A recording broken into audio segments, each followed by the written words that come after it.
Have you ever imagined that you have built an amazing Spring Boot application, but you have not secured it? What will happen the moment you will deploy it? Anyone can access any amount of data from your application, or they can insert, update, or delete anything from your application. There is no control over it.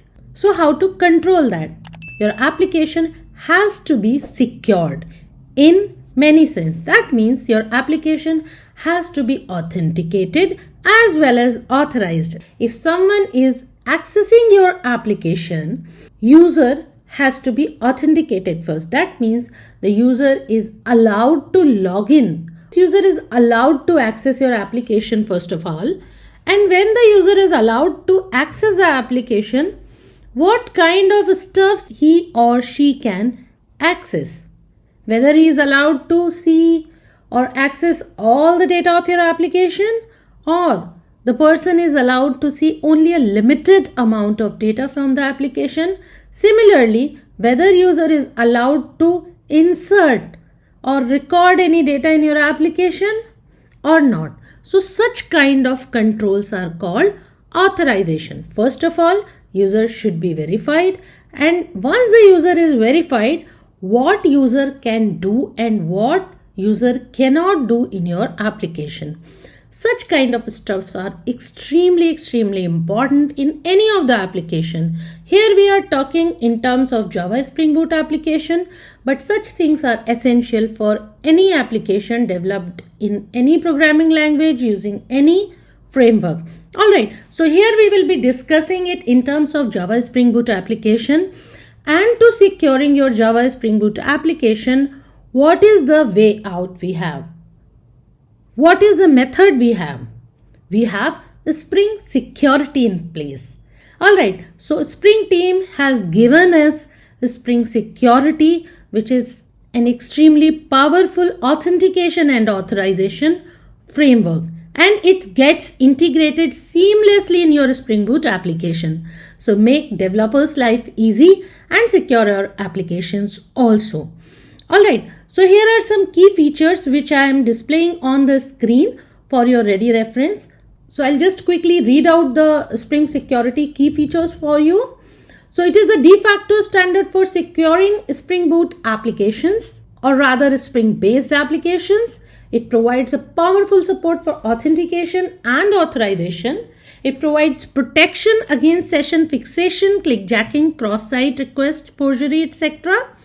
And it provides servlet API integration. And there are many more. I have just displayed some of the key points here.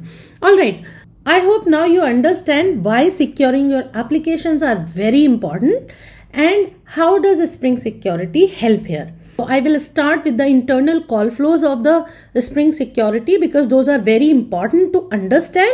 So here is the high level diagram. Let us first understand when a normal GET request comes, what happens. Let us say HTTP GET request is coming here.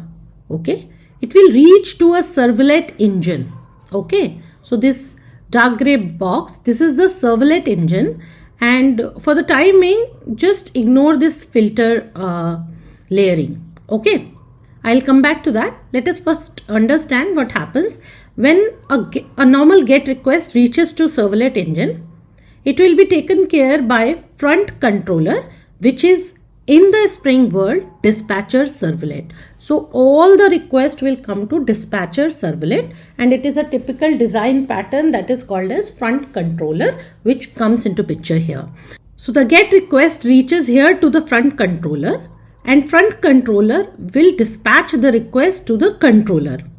Controller will do all the necessary processing for the request. Let's say in case of GET, it will go ahead, fetch the data and return the data back to the dispatcher servlet. Dispatcher servlet will return response back in terms of HTTP response. It will go back to the client. Alright, so this is the very high level overview of what happens when a GET request reaches to the servlet engine.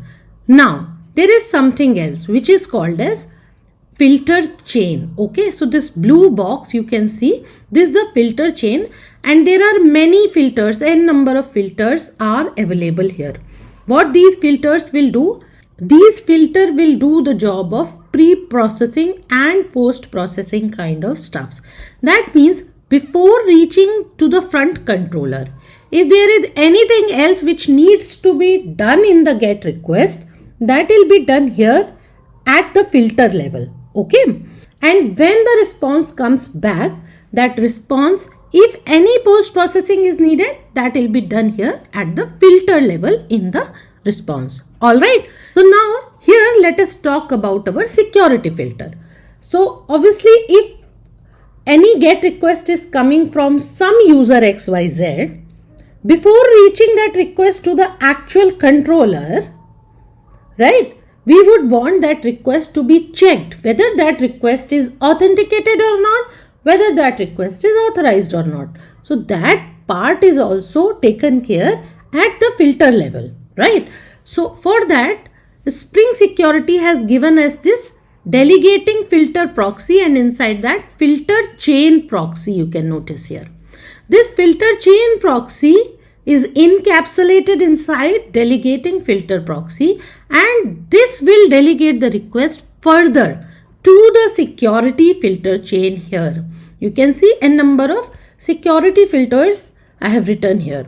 So then what happens? So this request before reaching to front controller is delegated to security filter chain. And now what this security filter chain will do? It will do the necessary security stuffs on the request. So in our example, it will authenticate the user. Let's say it will check the username and password. If he has not given anything, response will go back to the end user or to the client that they should be providing the username and password. Okay, now the username and password is reached here. Now their username and password will be authenticated. If that is verified, validated, now the next step is to check whether that particular user is allowed to access that GET resource or not. Alright, if it is allowed, then the remaining controller processing will take place. Okay, this is a very high level overview how the Spring Security intercepts and pre-process all the requests before reaching to the front controller or dispatcher servlet. Okay, I will show you one more diagram. So we discussed till here security filter chain. So if Spring Security is applied, request will reach to security filter chain, and what this security filter chain will do, it will further talk to authentication manager, okay, which is an interface, and there are different provider managers. One of the provider manager is DAO authentication provider, which is typically responsible to talk to the database. Okay. And there are many other providers. You can write your own providers also.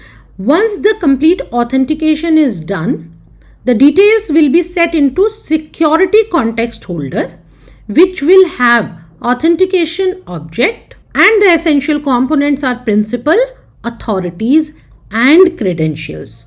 Alright, so once the complete authentication and authorization is done, security context holder is set, and accordingly the response is sent back. I hope you are able to understand Spring Security internals. If you have any doubts or anything you would like to ask your doubts in the comment section below. Share the channel and session details with your friend, family and colleague, because that is how we will grow more stronger together. There are more and more Java, Spring Boot, Microservices sessions available on the channel. So if you haven't yet watched them, feel free to watch them. Subscribe to the channel if you haven't yet subscribed, because such kind of sessions I'll continue bringing on this channel. Alright, so see you in the next session. Bye for now.